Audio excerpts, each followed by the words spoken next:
Buenas noches, América. Kim Jong-un, el dictador de Corea del Norte, quiere invitar al Papa Francisco a visitar Pyongyang. Lo sabemos porque un portavoz del presidente surcoreano, en este caso, ha dicho que en la próxima reunión que Moon Jae-in, el presidente de Corea del Sur, tendrá con el Papa Francisco, Kim Jong-un, le transmitirá al Papa el mensaje del presidente Kim de que le dará una cálida bienvenida al Papa Francisco si visita Pyongyang. Hay que decir las cosas por su nombre. Kim Jong-un no es presidente, es un dictador. Y olvidarnos de que lo es contribuir a borrar, a olvidar las atrocidades de su régimen. Hoy, Corea del Norte y el Vaticano no tienen relaciones diplomáticas. De hecho, según organizaciones como World Watch List, Corea del Norte es el primer país en el mundo en la persecución a los cristianos. Eso nos llama la atención. En Corea del Norte no hay libertad religiosa. Y se calcula que entre 100.000 y 400.000 norcoreanos, por las informaciones que tenemos, practican esa religión de manera clandestina. Muchos de ellos, ¿saben dónde están? En campos de concentración. Amnistía Internacional calcula que hay unos 200.000 norcoreanos en campos de concentración por motivos políticos o de conciencia, entre los cuales se incluye, lamentablemente, el hecho de simplemente profesar el catolicismo. Está muy bien que el Papa Francisco quiera mediar en un conflicto internacional. Está muy bien que el Papa Francisco quiera contribuir a desnuclearizar Corea. Está muy bien que el Papa Francisco quiera mediar entre la tensión que se produce entre Estados Unidos y Corea del Norte. Pero creemos que una visita del Papa Francisco a Pyongyang contribuiría a legitimar un régimen atroz como el de Corea del Norte. Más bien, siguiendo ese estilo de fineza diplomática del Vaticano, la respuesta del Papa Francisco a Kim Jong-un tendría que ser que la calidez de Kim Jong-un se la tendría que ofrecer a los católicos de Norcorea, en particular, y a todos los ciudadanos de ese país en general.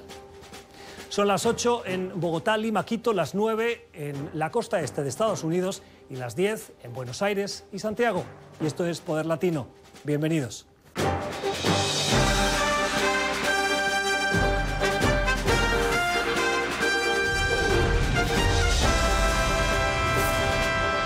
Poder Latino con Gustavo Alegret.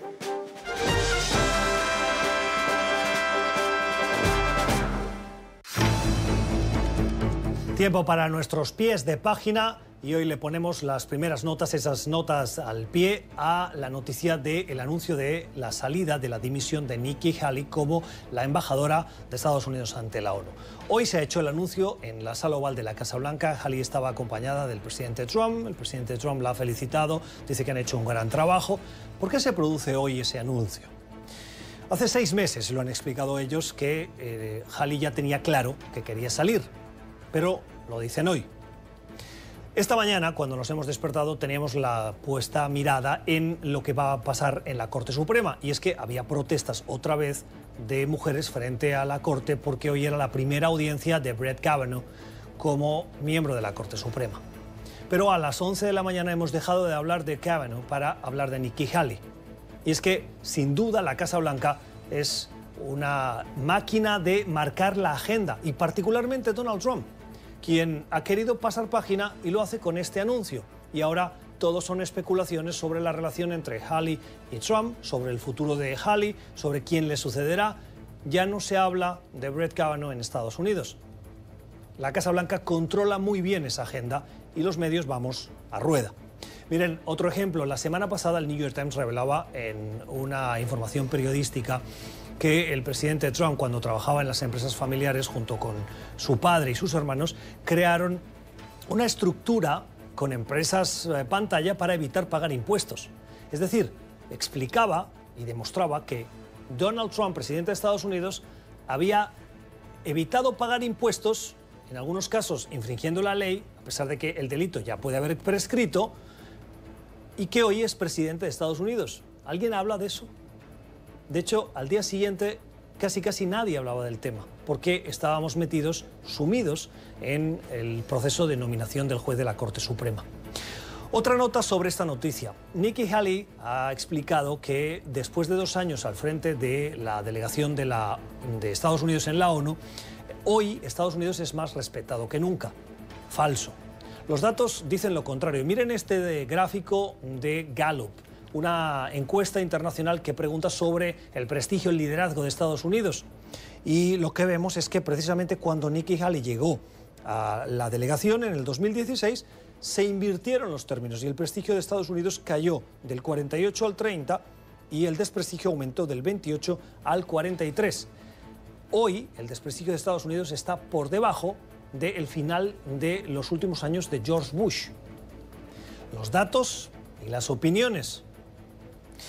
Nuevos datos los que da el Fondo Monetario Internacional, que acaba de comenzar su reunión de otoño y lo hace en Bali. ¿Qué dice el FMI? Llama la atención de las consecuencias que tiene la escalada arancelaria que está liderando Estados Unidos con China y con otros países como por ejemplo los países de la Unión Europea, con Canadá y con México, con quienes acaba de firmar un tratado de libre comercio, no firmar pero sí anunciar que lo va a firmar, etcétera. ¿Qué dice el Fondo Monetario Internacional? Dice que hay que tener mucho cuidado con el nacionalismo y las políticas económicas nacionalistas, con los posicionamientos contrarios a los tratados de libre comercio y en general con las posiciones de Estados Unidos en contra del multilateralismo, porque entre otras cosas tiene consecuencias, y alerta el FMI de que el primer afectado negativamente de todo eso va a ser el propio Estados Unidos, seguido de México y de Canadá, las consecuencias de las políticas de Donald Trump. Lo más preocupante de todo es que en este pie de página recordamos que, por ejemplo, en América Latina están surgiendo candidatos del perfil de Donald Trump, como Jair Bolsonaro, o en Europa, que está resurgiendo determinados movimientos nacionalistas o populistas, además de en Asia, en Filipinas, por ejemplo, ganó Rodrigo Duterte. Es preocupante y el Fondo Monetario lo que hace es alertarnos de esos riesgos. Por eso en este momento del programa queremos saludar a Moisés Naim, que es economista, director del programa Efecto Naim de esta casa. Profesor Naim, gracias por acompañarnos. Queríamos preguntarte particularmente por esos riesgos. ¿Cuáles son? Bienvenido. Una guerra comercial esencialmente se trata de que un país bloquea o hace más difícil o más costosa la entrada de productos de otro país. Lo que pasa con las guerras comerciales es que se sabe cómo comienzan, pero no se sabe cómo terminan, porque los países van escalando y retaliándose y uno toma unas iniciativas y el otro toma medidas en contra de esas iniciativas o en proporción o desproporción como reacción a lo que el otro país hizo. Entonces eso va escalando y puede tener consecuencias muy graves. Y en un mundo tan interconectado como hoy, no es obvio cuáles son las consecuencias. O sea, los países que imponen barreras arancelarias no siempre tienen una visión clara, correcta, fácil de confirmar de qué es lo que va a pasar como consecuencia de que hayan impuesto obligaciones o mayores aranceles, mayores impuestos a la importación de productos de otro país. Dice el Fondo Monetario que Estados Unidos es el principal perjudicado, seguido de México y de Canadá. Si miramos esa lista larga, ¿acabamos perdiendo todos? La advertencia del Fondo Monetario Internacional es que las guerras comerciales van a atentar contra las tasas de crecimiento económico del mundo entero y de Estados Unidos en particular. Las economías pueden decrecer, o mejor dicho, pueden dejar de crecer como resultado de todos estos bloqueos al libre comercio internacional. ¿Y cómo se nota esto en América Latina? ¿Cuáles son los riesgos que afectan al continente? América Latina siempre paga las consecuencias de lo que se llaman shocks externos, decisiones que se toman fuera de la región y terminan afectando a la región. Últimamente estos shocks externos han sido amortiguados por la situación mejor que tienen las economías de América Latina. Tienen sistemas bancarios mejor protegidos, más sólidos, tienen políticas públicas más fuertes, tienen déficits fiscales más manejables, etcétera. Pero de todas maneras son vulnerables a que esto ocurra por la manera como están insertadas en la economía mundial. Gracias, profesor Naim, economista, director del programa Efecto Naim. Más notas al pie de página de las noticias. Estamos a menos de un mes de las elecciones de medio término en Estados Unidos. Saben que se renueva un tercio del Senado, que son 100 los que forman parte del Senado, un tercio, unos 33, y toda la Cámara de Representantes, 435 escaños que están en juego. Hay algunos que son claramente republicanos, otros que son claramente demócratas y hay un grupo en medio que bailan, no se saben hacia dónde van a ir. Y lo que estamos detectando es que Una de las principales banderas de la última campaña electoral, recuerdan que los republicanos hicieron bandera de varias cosas y entre las más destacadas estaba la posición férrea en contra de uno de los legados más importantes del presidente Barack Obama, que fue su reforma de salud, su sistema de salud, que es conocido como el Obamacare. Dentro de ese Obamacare había una provisión que era muy importante, especialmente en Estados Unidos, por cómo funciona el sistema sanitario, y es que garantizaba que los ciudadanos con enfermedades como el cáncer o como afectaciones en el riñón, o lo que se conoce como condiciones preexistentes, tenían que tener la posibilidad de tener un seguro médico, que el hecho de tener esa condición preexistente no tenía que ser un problema. Y los republicanos sí hicieron bandera de ello y batallaron y fueron con toda en esas elecciones. Bueno, pues 2 años después, como si de Groucho Marx se tratara de aquello de que, bueno, estos son mis principios, pero si no le gusta tengo otros, ahora los republicanos parece que esto, viendo el rechazo que genera entre sus propias bases, lo están marginando y no le están poniendo mucha atención en esta campaña, porque parece que los votantes están bastante a favor, a pesar de ser republicanos. Saludamos a Annette Revenue, que es portavoz de Families USA. Señora Revenue, gracias por estar con nosotros. ¿A qué atribuye ese cambio de opinión? Bienvenida. Sí, los republicanos, vamos a estar claros, no han cambiado de opinión. Esto es un espejismo que están haciendo ahorita mismo justo para las elecciones. Ellos, como dijiste, han intentado revocar la ley y actualmente están diciendo que si llegan a la mayoría del Senado y la Cámara Baja, van a intentar revocar la ley una vez más. Entonces, todo el mundo tiene que estar claro que lo que los republicanos están diciendo no es verídico. Ellos no están a favor de lo que es más popular de la ley de salud, que es las protecciones para las personas que tienen condiciones médicas que son crónicas. Señora Revenue, no se vaya porque tenemos otra nota al pie de página sobre la que queremos preguntarle. Ha habido un estudio que se acaba de hacer público de Health Affairs que toma los datos recopilados del año 2014. Estamos en el 18, sí, han pasado algunos, pero son datos muy reveladores que creo que sirven de información para ponerle una nota al pie. ¿Qué nos dicen esos datos que ha trabajado esta publicación? Que los inmigrantes con seguro médico y sus empleadores contribuyeron, miren este gráfico, de manera positiva con 25.000 millones de dólares más de beneficio al servicio de salud. Es decir, que entre lo que aportaron y lo que recibieron hay un beneficio para el sistema de salud de 25.000 millones. Aportaron más de lo que consumieron de los servicios que recibieron. Y particularmente dentro de los grupos de los inmigrantes, distinguen a los que son inmigrantes indocumentados. Y su aporte, a pesar de ser indocumentados, fue de 8.000 millones en positivo. Esto nos llama la atención, especialmente con la retórica que oímos por parte del presidente Donald Trump de que los inmigrantes son una amenaza para nuestros sistemas de servicio público y particularmente, dice, agotan y abusan de esos servicios.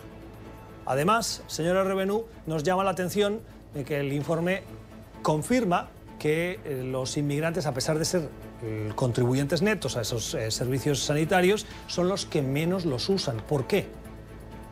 Sí, bueno, según un nuevo informe, los inmigrantes somos las personas que más contribuimos al seguro de salud privado o de los empleadores, sin embargo, no estamos sacando tanto provecho de eso. La razón, bueno, son varias, pero la primordial es porque nosotros los inmigrantes somos mucho más saludables de las personas que han nacido en este país. Entonces, por lo tanto, no utilizamos tanto del seguro de salud que podemos utilizar. Otras cosas pueden ser de que los inmigrantes puedan tener miedo de todo lo que está pasando ahorita mismo con la administración de Trump, que están básicamente atacándonos a nosotros y nuestras familias. Pero lo que nosotros queremos que todo el mundo sepa que si tienes tu seguro de salud, tú y tus hijos, a favor de utilizarlo, hacer sus revisados anuales que tanto pueden prevenir algo grave en el futuro. Annette Revenue, la portavoz de Families USA. Señora Revenue, gracias por haber estado con nosotros. Una última nota, un último pie de página de las noticias, la del rostro de las consecuencias de la política de tolerancia cero de la administración Donald Trump. El rotativo de New York Times publica una información en la que pone de manifiesto cómo Caras como esta, la de Fernanda Jacqueline Dávila, de solo 2 años de edad, que fue separada de su abuela el pasado mes de julio cuando llegaba a la frontera, se presentaba ante una corte. Lógicamente el magistrado, por mucho que le preguntase, pocas respuestas podía obtener. Los datos nos confirman que los servicios de salud de Estados Unidos en los centros de atención a migrantes aún tienen alrededor de 13.000 menores. Ese es el rostro del capítulo negro que está escribiendo la historia de Estados Unidos en estos 2 últimos años. Tiempo para la entrevista. Hoy vamos a conversar con Andrew Seeley sobre la publicación de su nuevo libro. Un libro que está de rabiosa actualidad. Habla de migración, de política migratoria. Lleva por título Las fronteras que se desvanecen, los motivos que unen a Estados Unidos y México. Señor Seeley, gracias por estar con nosotros. Bienvenido. Gusto estar contigo. El señor Andrew Seeley es presidente del Instituto de Políticas Migratorias, Migration Policy Institute, y es politólogo de formación académica. ¿Cuál es la tesis del libro? Las fronteras entre Estados Unidos y México, usted dicen que se están desvaneciendo, pero lo que vemos es que el presidente Donald Trump las está reforzando. Son 2 fuerzas que se contraponen. ¿Quién gana? Sí, bueno, yo creo que ganan las fuerzas fuera de Washington. Yo creo que Donald Trump está haciendo lo posible de revertir las fuerzas que nos están uniendo, pero lo que yo encontré en el libro es que México, y no solo México, pero América Latina en general, cada vez más tiene un pie en Estados Unidos, en la vida económica de nosotros, en la vida, yo soy norteamericano, en nuestra vida económica, en nuestra vida cultural, nuestra vida social, de formas a veces opresivas, y eso no lo pueden revertir desde la Casa Blanca ni de ningún otro lado. ¿Diría usted que la respuesta de Trump es más una reacción a algo inevitable? Yo creo que sí. Yo creo que parte de la reacción de Trump es justamente a los cambios que se han dado en la sociedad norteamericana, la integración económica, la presencia de los inmigrantes. Él es quizás la última presión en contra de eso, pero a final de cuentas las fuerzas van a ganar. ¿Un muro va a contribuir en algo para reforzar la frontera? No, un muro, ni siquiera los que quieren parar la migración están a favor del muro, ¿no? Es una idea más simbólica, pero yo creo que hay que tomarlo como una idea simbólica importante, ¿no? Que Trump está tratando de dividir Estados Unidos del resto del mundo y el muro con México es el símbolo. ¿Cuáles son las fuerzas que están uniendo, como usted argumenta en este libro, a México con Estados Unidos y Estados Unidos con México?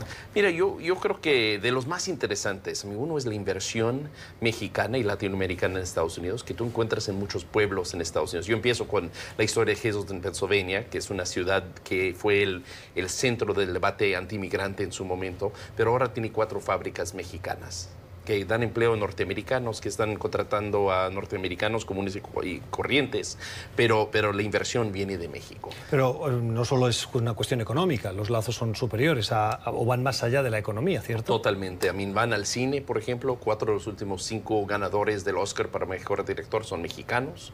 Van obviamente en la comida, que 2/3 de los norteamericanos comen comida mexicana regularmente. Es parte de la comida nuestra en Estados Unidos. A final de el español está presente en la vida.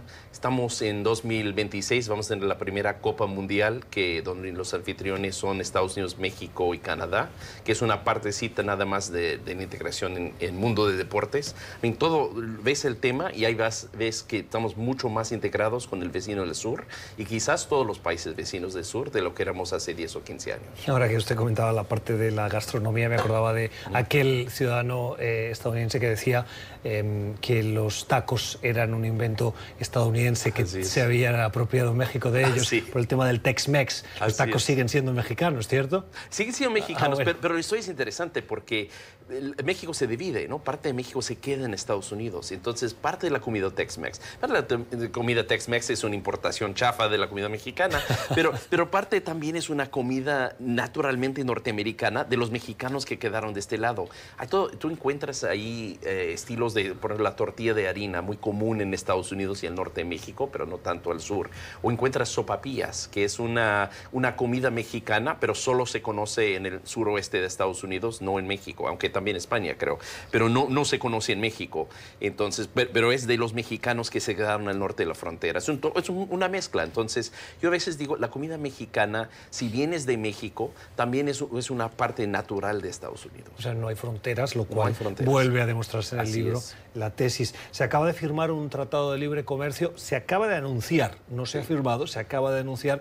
¿Qué valoración hace de ese tratado a la luz de los descubrimientos que ha hecho en la investigación de este libro? Mira, no hay duda que el presidente Trump quería echar abajo el Tratado de Libre Comercio y encontró que no pudo hacerlo porque las economías están demasiado entrelazadas entre México, Estados Unidos y Canadá. Terminó por hacer una versión actualizada, mejorada en algunos aspectos, empeorada en algunos otros, pero al final de cuentas no es un acuerdo tan distinto a lo que existía antes. Entonces, hay algunos elementos que no me gustan, otros que sí metieron un poco más detalle fino en temas que no eran contemplados hace 2 décadas, pero en general es un acuerdo muy parecido y te dice realmente la fuerza que tienen los vínculos económicos entre los 3 países. No solo económicos, también hay unos vínculos fuertísimos desde el punto de vista personal, de relaciones humanas, dice usted en el libro. Sí, muchísimos. ¿Qué calado tienen esas relaciones? Mira, a mí se ve en la frontera, por ejemplo, se ve en todos lados, ¿no? A mí, si puedes ir a North Dakota y encuentras a mexicanos ahí. ¿También en North Dakota, en Dakota del Norte? En Dakota del Norte, en Maine, en todos lados, ¿no? A mí no hay lugar en Estados Unidos donde no hay presencia latinoamericana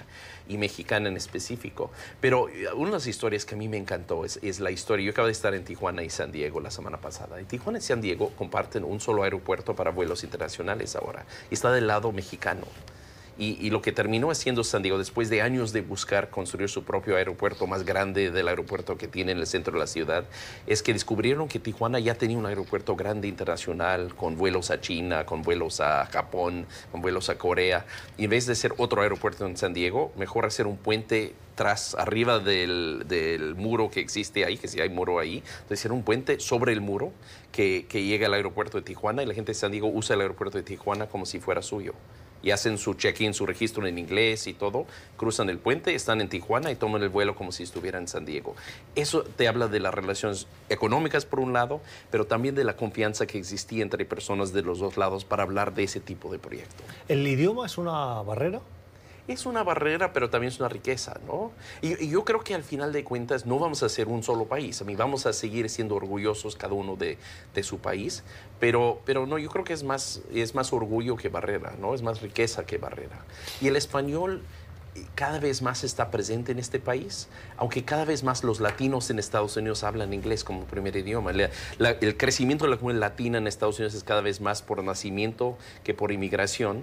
Entonces vamos a ver dónde estamos en 20 años, pero el español va a seguir siendo parte del inglés y parte de Estados Unidos. ¿Cuántas cosas tengo para preguntarle? Se nos está yendo el tiempo, pero le quiero hacer una consulta respecto de datos estadísticos. Sabemos que la política antiinmigrante que ha inspirado la política de la administración Trump encuentra un alto rechazo entre los estadounidenses cuando se les pregunta específicamente por determinados posicionamientos y que solo entre 1/3 y 1/4 de los estadounidenses le darían el visto bueno. Sabiendo esto y viendo que Donald Trump hizo de la política anti-inmigrante una de sus banderas fundamentales en la campaña electoral, ¿por qué cree que ganó Trump?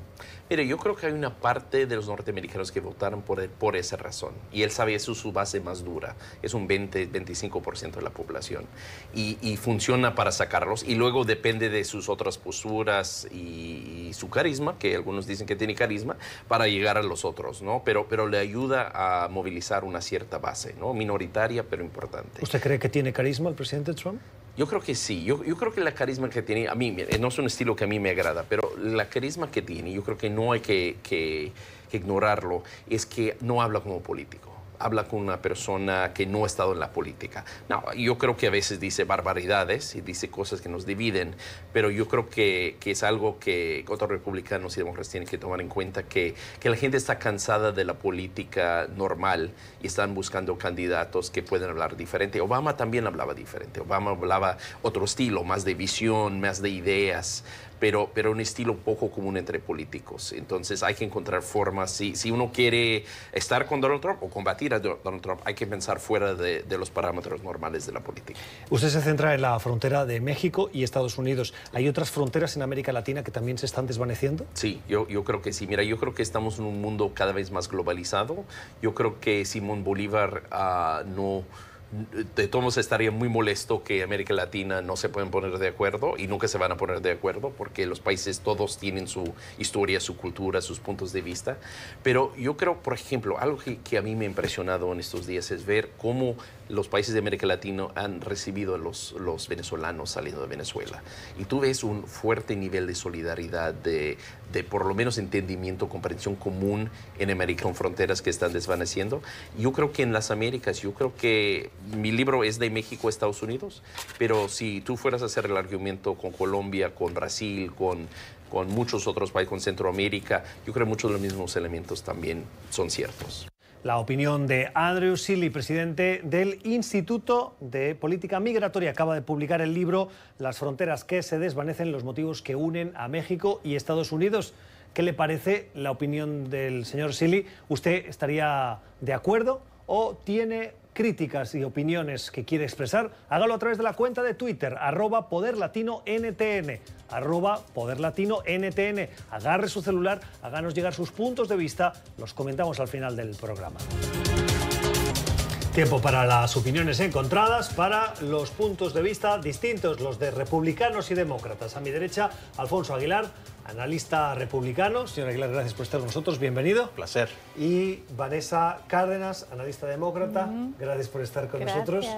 Los dos bienvenidos a Poder Latino en esta noche. Oigan, y la primera noticia, la del día, la que nos despertaba esta mañana, la salida de Nikki Haley como embajadora de la ONU. ¿Prematuro, señor Aguilar? Bueno, aparentemente no, o sea, es inesperado, nadie se lo esperaba, pero aparentemente ella hace 6 meses ya le había dicho al presidente que por razones personales quería tomar un espacio para estar con su familia. Ella dejaría la embajada a finales de año, o sea que terminaría 2 años como embajadora ante las Naciones Unidas.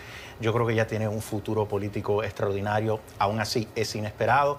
Creo que hizo un trabajo extraordinario, de mi punto de vista es una de las principales funcionarias de esta administración y creo que ayudó a adelantar la agenda de Estados Unidos en temas muy controvertibles como Siria, Irán e incluso Corea del Norte. Bueno, pienso que sí, estoy de acuerdo que ella tiene un futuro político muy bueno. Pienso que, sin embargo, es otra muestra del caos que hay dentro de la administración de Trump. Obviamente es una mujer con mucha experiencia y ha hecho, pienso, un buen trabajo hasta ahora y esto está creando más inestabilidad en el equipo de Trump. ¿Usted cree que ha hecho un buen trabajo? Pienso que en general ha hecho un buen trabajo en términos de expresar su opinión en las veces que ella no está de acuerdo con Trump. Pienso que es un cargo muy visible para una mujer en los Estados Unidos y pienso que hay que reconocer eso. En la sección de noticias comentábamos que uno de los argumentos que utilizó esta mañana Nikki Haley fue que Estados Unidos hoy es más respetado en el mundo de lo que era antes, y mostrábamos el gráfico de esa encuesta que precisamente revela todo lo contrario, que es que el prestigio de Estados Unidos, el liderazgo de Estados Unidos está hoy por debajo de lo que estaba durante toda la presidencia, las dos de Donald Trump, e incluso estaba por debajo de los últimos años de George Bush. ¿Se acuerdan de George Bush hijo? ¿Por qué hay esa dualidad entre lo que dice Nikki Haley y lo que revela una encuesta, en este caso de Gallup? Porque yo creo que mide 2 cosas distintas. Una cosa es la popularidad y otra cosa es la efectividad. Yo no dudo que el presidente Obama era muy popular en foros globalistas, multilaterales, pero no era efectivo en adelantar el liderato de los Estados Unidos, los intereses de los Estados Unidos. Yo creo que de lo que está hablando el presidente Trump, y lo hizo recientemente en la apertura de la Asamblea General, sí, participar de un multilateralismo, pero fundamentado en el respeto a la soberanía y asegurarnos que estemos utilizando estos organismos para adelantar los intereses de los Estados Unidos. No, yo pienso que básicamente Trump nos ha aislado más del mundo en general. Sabemos que nuestros aliados están profundamente preocupados sobre la dirección de este país en temas sumamente importantes para los Estados Unidos. Por ejemplo, uno de ellos es el calentamiento global, donde básicamente todos los países en el mundo están de acuerdo que tenemos que tomar más pasos decisivos en ese frente. Entonces, yo pienso que sí, Obama trató de trabajar de una forma más inclusiva con nuestros aliados y pienso que esa es la forma correcta de liderar, porque los Estados Unidos somos uno de los líderes más importantes en el mundo y tenemos que buscar consenso en lo que podemos, pero siempre tratando de ser inclusivos en nuestro liderazgo. No estoy de acuerdo. O sea, yo creo que sí, Obama hablaba, participaba de foros y dialogaba con nuestros aliados. Ese diálogo ha continuado. Obviamente hay muchos aliados que que quizás no están contentos con nuestra política, pero estamos siendo mucho más efectivos. En el caso de Irán, poniéndole presión para que realmente descontinúen el programa, su programa nuclear, para que no desarrollen armas nucleares. El acuerdo que firmó el presidente Obama realmente no hacía eso. De hecho, lo hemos visto que después que se firmó el acuerdo, Irán ha continuado, y nuestros aliados lo han aceptado, han continuado desarrollando misiles. En el caso de Siria, el presidente Obama habló mucho de Siria con nuestros aliados, pero al final de cuentas Assad continuó este ataque a la oposición, matando muchísimos, miles de civiles, mientras que Donald Trump ha tomado una postura mucho más fuerte, incluso interviniendo militarmente en Siria. Pero sí, más fuerte no quiere decir más efectiva. Lo que tú dices, Gustavo, es cierto que los líderes del mundo están diciendo que no están de acuerdo con el liderazgo de Trump, que está aislando a nuestros aliados más importantes, entre ellos aliados como México y Canadá.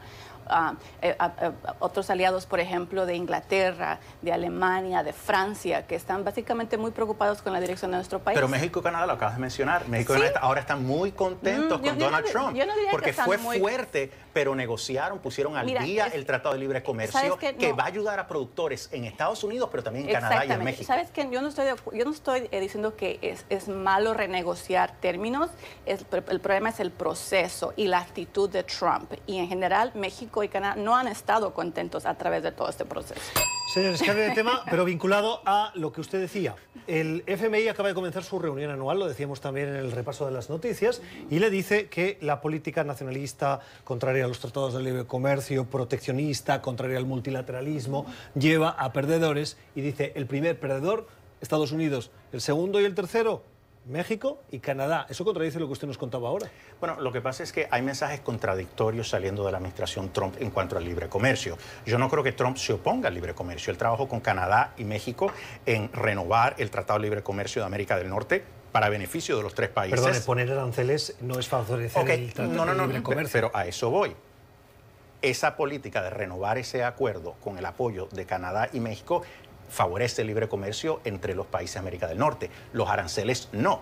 Por eso esa es la contradicción en la política de libre comercio de Trump. Yo creo que los aranceles, como bien decía su ahora asesor de asuntos económicos, Larry Kudlow, imponer aranceles al final de cuentas es imponerle impuestos a los consumidores. Al inicio tiene un impacto económico, está ayudando a la economía ahora, pero estoy de acuerdo con ese informe que a la larga puede tener un impacto negativo para los Estados Unidos. De acuerdo, pienso que el punto ahora es mirar a largo plazo cómo todas estas políticas están afectando nuestra economía a largo plazo, y como dije antes, México y Canadá son súper importantes para nuestras relaciones aquí en Norteamérica, y necesitamos tener políticas que realmente nos beneficien a largo plazo. Pero lo irónico es que quienes defendían históricamente los aranceles eran los demócratas con el apoyo de los sindicatos. O sea que el presidente Trump con los aranceles está defendiendo una postura demócrata que gente como Bernie Sanders apoya. O sea que estamos viendo, aquí no es tanto republicano o demócrata, yo creo que es una postura que hay demócratas y republicanos que apoyan, que es proteger el mercado nacional a través de aranceles. Me parece que es una política errada, yo creo, en el libre comercio. En ese sentido, recuerdo cuando trabajábamos la campaña electoral y explicábamos los proyectos políticos y decíamos que los extremos se tocan, en el sentido de que Bernie Sanders con sus propuestas y Donald Trump con las suyas en materia de libre comercio y de tratados de libre comercio tenían propuestas similares, estando uno a la izquierda del Partido Demócrata y el otro a la derecha. Correcto. Sí podemos llegar a la conclusión, sin embargo, que aquellos que decían que Donald Trump estaba totalmente en contra del libre comercio se equivocaron, porque el hecho de que haya podido renovar el acuerdo de libre comercio con México y Canadá demuestra que está abierto al libre comercio, pero quiere un libre comercio justo, igual con Corea del Sur, que acaba también de renegociar el acuerdo. Como dije antes, es importante renegociar, pero el proceso importa, y también importa cómo nosotros estamos lidiando con países que son importantes para el comercio de los Estados Unidos. Vamos a cambiar de tema. Miren, la revista Health Affairs acaba de publicar un informe que nos ha parecido muy interesante, y es que en el 2014 los inmigrantes con seguro médico y sus empleadores contribuyeron en casi 25.000 millones en primas por encima del gasto que estos inmigrantes y sus empleadores consumieron en atención médica en Estados Unidos. Y dentro de este grupo seleccionan o extraen el grupo de inmigrantes irregulares, en situación irregular en Estados Unidos, que tuvieron un aporte de casi en positivo 8.000 millones. las políticas restrictivas de Donald Trump parece que no toman en cuenta estos aportes, señor Aguilar. De acuerdo, totalmente. O sea, yo, igual que creo en el libre mercado, creo en la inmigración como una forma de crecer la economía.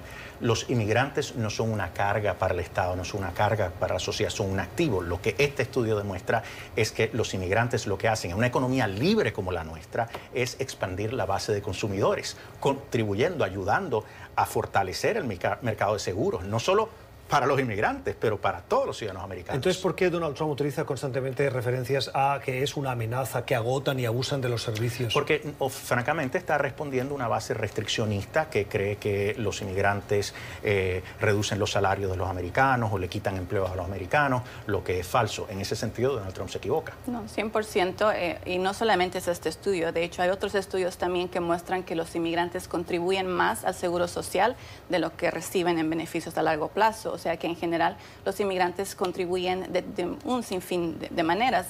Pero tu punto es muy correcto, que los hechos de facts en esta administración no parecen importar, porque no importa cuántas veces análisis económicos muestren cuánto los inmigrantes benefician a la economía, Trump está usando este tema como un tema para su base, ¿no? Para básicamente movilizar a su base, pintar a un enemigo que no existe, cuando en realidad los inmigrantes están contribuyendo. Pero hablando de ideas, este es otro tema donde los extremos se encuentran. Bernie Sanders en el pasado ha apoyado, como muchos sindicatos, una reducción en la entrada legal de los inmigrantes, porque argumentan de que atentan contra los trabajadores americanos en términos de reducir salarios y que les quitan empleo a los americanos. ¿Y eso es cierto? No, absolutamente no. Por eso los sindicatos se equivocan.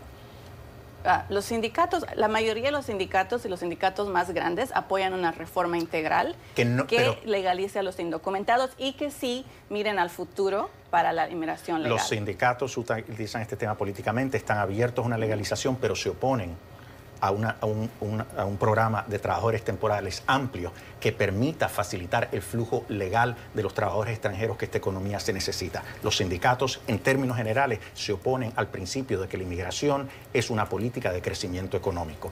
Eso está claro, por eso cuando los demócratas hablan de reforma integral, realmente no están hablando de reforma integral. El legalizar los indocumentados, en lo que yo creo, es solo un parcho. El problema, la raíz del problema es la necesidad que nosotros tenemos de trabajadores extranjeros y para eso necesitamos un programa de trabajadores temporales que funcione. Los sindicatos y los demócratas históricamente se han puesto a eso.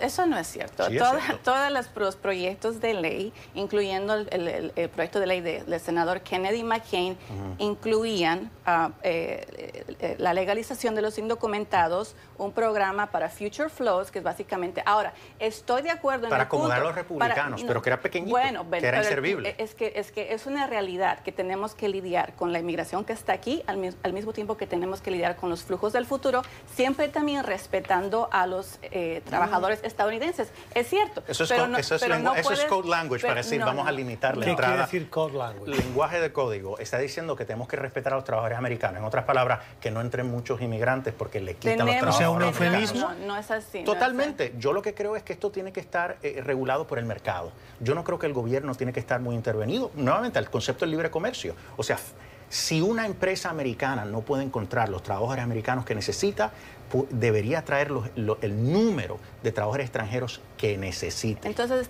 ¿estás apoyando Open Borders? No, estoy en términos de libre comercio, sí, pero okay. Vuelvo al punto, los demócratas se han opuesto a eso. No, bueno, nosotros queremos cuidar también a los trabajadores estadounidenses. Ese es el eufemismo, claro, ese es el eufemismo para el control de la inmigración legal. En ese sentido, la postura de los conservadores clásicos, que se fundamentan en el liberalismo clásico, para confundir a la audiencia, realmente favorecemos una mayor apertura. Sí, es una frontera abierta a la inmigración legal, tomando en cuenta obviamente que tenemos también que controlar la frontera. ¿Cuáles son las consecuencias de esta política del presidente Trump en este aspecto? Bueno, yo creo que si se implantaran las posturas del presidente de reducir la migración legal, eso a la larga tendría un impacto económico terrible, porque nuestras empresas no van a encontrar la mano de obra que necesitan, no solo al nivel más bajo de los llamados empleos no diestros, que francamente son muy diestros en sectores como agricultura, construcción, pero también en sectores avanzados. Hay que reconocer que no solo no van a encontrar la mano de obra, pero que al llenar estas plazas de empleo, para las cuales los americanos o no están interesados o para las cuales no hay americanos de edad laboral, al llenar esas plazas se crean empleos para ciudadanos americanos, para fortalecer la clase media. O sea que a la larga, a corto plazo, puede, como los aranceles, puede parecer una política económica buena, pero a largo plazo le hace un daño enorme al trabajador americano y a la economía americana. ¿Coincide usted con la tesis de que hay trabajos que, por mucha oferta que haya, hay un grupo de trabajadores, aunque sean no educados estadounidenses, que no están dispuestos a hacer, léase, las 12, 14 horas de recogida de hortalizas en California, por ejemplo? Totalmente. 80% de nuestros trabajadores agrícolas son extranjeros, quizás la mayoría indocumentados, pero se debe a dos razones. Primero, el nivel educativo. Si una persona tiene por lo menos una escuela superior, no va a querer trabajar recogiendo uvas o recogiendo naranjas. Pero por otra parte también la edad laboral del americano promedio nativo es de sobre 40 años. Esa no es la persona que va a estar haciendo ese tipo de trabajo. Tenemos un problema poblacional y no es que la economía, que la población esté creciendo muchísimo, sino que no crece lo suficiente. Por eso necesitamos los inmigrantes. Hasta aquí el debate de hoy con Vanessa Cárdenas, analista demócrata, y con Alfonso Aguilar, analista republicano. Los puntos de vista distantes. ¿Quiere darle a la campanita? Dele, que hace rato lo pide. Así terminamos. Ya volvemos. Tiempo para la cultura en Poder Latino. ¿Y usted tiene proyectos culturales, iniciativas que quiere hacernos llegar, que quiere compartirnos? @PoderLatinoNTN. Alexandra Colonna Mil, buenas noches. ¿Qué nos propones hoy? Buenas noches, Gustavo. Hoy les traigo un proyecto fotográfico, se llama Memoria, Verdad y Justicia para las Pibas, de un periodista, Leonardo Vaca. Y a través de la fotografía, él documenta la manifestación Ni Una Menos en su tercer aniversario. Este movimiento, como sabemos, comenzó en 2015 como un grito colectivo contra los feminicidios en Argentina, país en el que cada 30 horas muere una mujer solo por ser mujer, es asesinada. Son cifras impresionantes. Impresionante, y si solo en Argentina, imagínate en el resto del continente. Es así. Y bueno, los recomiendo porque además de ser un trabajo muy impresionante, las fotos son muy bonitas, el periodista fue el ganador, uno de los ganadores del premio Gabriel García Márquez, que es uno de los más importantes del periodismo, y se anunciaron los ganadores la semana pasada. Pero ¿quién mejor para explicar este proyecto tan bonito que el mismo artista? Fue más que nada pensar cómo relatar una marcha masiva de una manera diferente. Y me encontré con un vidrio esmerilado que tenía en casa y le puse un bastidor al vidrio y me fui con ese marco a la plaza. Hice las fotos sin decir demasiado y así sucedió. Deseo que este trabajo sirva para darle visibilidad a la lucha feminista y que se replique en las comunidades que necesitan cambiar estas diferencias de género. Memoria, Verdad y Justicia para las Pibas, del argentino Leonardo Vaca. ¿Dónde se puede ver este proyecto periodístico? Bueno, tanto este proyecto como los otros ganadores del premio Gabriel García Márquez están en la página web del premio, que es premioggm.org. Ahí tienen la web, Premio GGM, que corresponde a Gabriel García Márquez, premioggm.org. Alexandra, gracias por tu tiempo y por la recomendación. A ti, Gustavo. Vamos a las redes sociales. ¿Y usted qué opina? La opinión de los televidentes, de ustedes, que nos hacen llegar sus mensajes a través de la cuenta de Twitter. Por favor, la única manera en que Trump pueda ganar es engañando, robando y mintiendo. ¿Cómo puede ser eso ganar cuando eres injusto? Las palabras de Trump no son evangelio. Solo porque él abre su horrible boca no significa que lo que diga sea cierto. Trump es una vergüenza, un falso, un mentiroso. Gracias, Sharon, por vernos. Mire, puede que el presidente Donald Trump haya mentido, pero ganar ganó. Y esa, nos guste o no, es una victoria sin paliativos. Como quien dice que no ganó porque el sistema electoral reveló que Hillary Clinton tenía casi 3 millones de votos más. Sí, de acuerdo, pero las normas las conocían antes de la campaña electoral y las normas de juego son esas. Puede que sea más legítimo o menos legítimo, pero es una victoria sin paliativos. Lo que nos demuestra, con su reflexión, es que lo que tienen que hacer los electores, los ciudadanos, usted, yo, todos los que votamos, es estar informados. Y muy probablemente por eso el presidente Donald Trump ataca a los medios que revelan cuando el presidente ha mentido. Que mintió es una evidencia, pero que ganó también. Gana Estados Unidos, pierden los demócratas que querían destruir la reputación de un hombre honesto como lo es el juez Kavanaugh. Gracias, Krisnia, por su opinión. Nos llama la atención que usted contrapone Estados Unidos por un lado como ganador y demócratas como perdedores. Los demócratas también forman parte de Estados Unidos y de alguna manera también perdieron. En el fondo nos está dando la razón si no se ha dado cuenta. Y es que si una parte de Estados Unidos perdió, hay más división, porque hay perdedores y ganadores dentro de Estados Unidos, y nosotros creemos, y así lo decíamos ayer, que el hecho de que se haya profundizado esa división acaba perjudicando a todos, porque todos forman parte de Estados Unidos. Jair Bolsonaro, presidente, es el único que va a acabar con la izquierda maldita en toda Latinoamérica, el Foro de Sao Paulo y la Unión de Repúblicas Socialistas de América Latina. Gracias, Antonio, por su opinión. Damos por hecho que es usted un defensor de la democracia como ese sistema en el que todo el mundo puede expresar sus opiniones y convivir con unas normas comunes. Lo que nos llamaba la atención, que teniendo usted derecho a defender a un candidato que tiene postulados que en algunos casos han sido calificados de poco democráticos, pero en eso consiste en la democracia, es que no respeta al contrario. La izquierda maldita a la que usted se refiere también forma parte de esa diversidad plural de la que se nutren las democracias.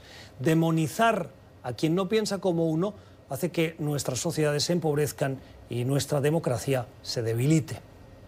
Son las opiniones de nuestros televidentes, de ustedes, que nosotros encantados de recibirlas y comentarlas al final del programa. Con esto les agradecemos la generosidad de su tiempo y la de abrirnos las puertas de la pequeña pantalla de su casa para desearles feliz noche, y nosotros volvemos mañana.